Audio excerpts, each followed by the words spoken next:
Human rights. What do those two words mean to you? Freedom to wear what you want, or is it freedom to make your own choices? We're all different individuals, but as humans, we all have a common goal, which is to survive in this world and just simply live a good life. Some laws are put in place to make that possible, such as freedom to express. But unfortunately, there are also laws that goes against human rights. Today, we're going to discuss the Iranian government and how its laws is indeed a human rights violator. Over the years, nations and democracies achieved something that could help societies progress in peace and, in a way, gave people a say.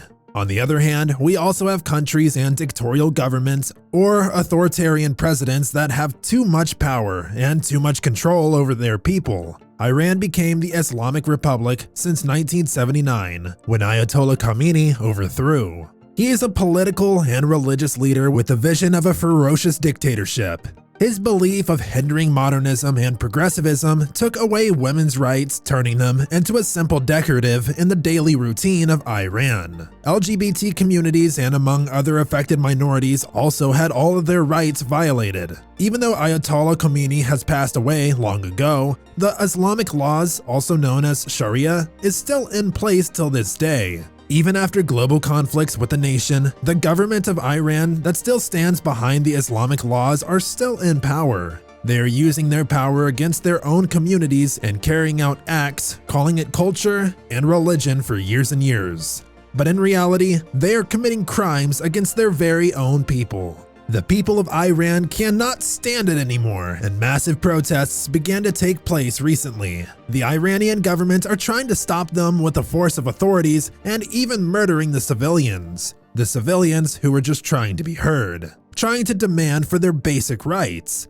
The latest trigger for the protest is the tragic death of 22-year-old Mahsa Amini. On September 13th, she was arrested by the Iranian Morality Police, a police squad who are in charge of implementing the regulation of strict dress code.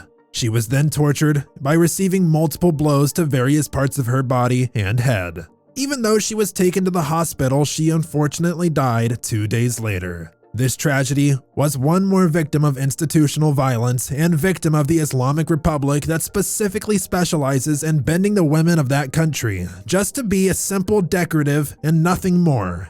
The protests over the death of Mahsa Amini have resulted in the death of at least 150 people, including children, and an approximate number of 75 people injured as of now by the Iranian security agencies. Some of these demonstrations occurred in the streets where tear gas was fired by the police, while others were held from their home as several female celebrities in Iran uploaded videos of them cutting their hair and burning their hijab on their social networks. Iranian police are fighting back, shooting without mercy, injuring dozens of people in countless cities. They're trying to cover up the problem as quickly as possible.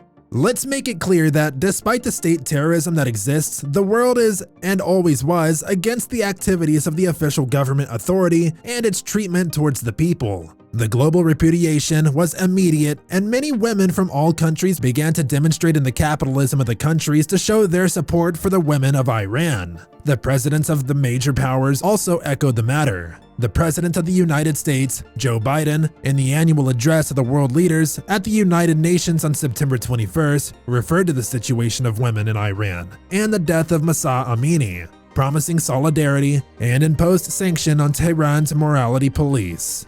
This country, like all those with tyrannical and dictatorial governments, uses all possible propaganda and censorship to keep its population quiet. Their media, television, radio, among others, is controlled by the government. Iran's media is a mix of state-owned and private companies, but books and movies must be approved by the Ministry of Culture and Islamic guidance before being released to the public.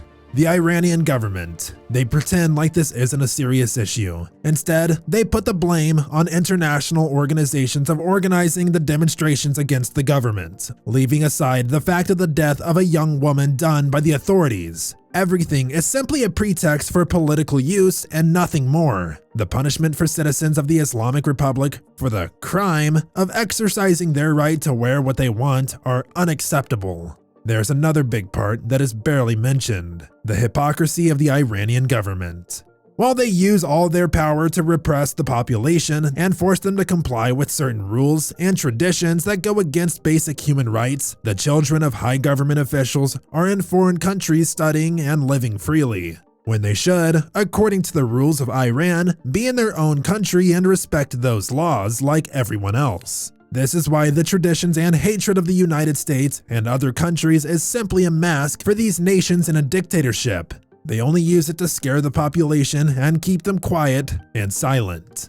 It's obvious that the Islamic laws, also known as Sharia, is violating human rights and needs to be replaced immediately. One day, the time will come when justice can be done against the murder of Mahsa Amini, who was one more of all the victims who was only committing the crime of walking down the street. Make sure to share this video and let the information of Iran be known. At the end of the day, we need each other to fight against injustice. Keep staying tuned in, and see you guys soon.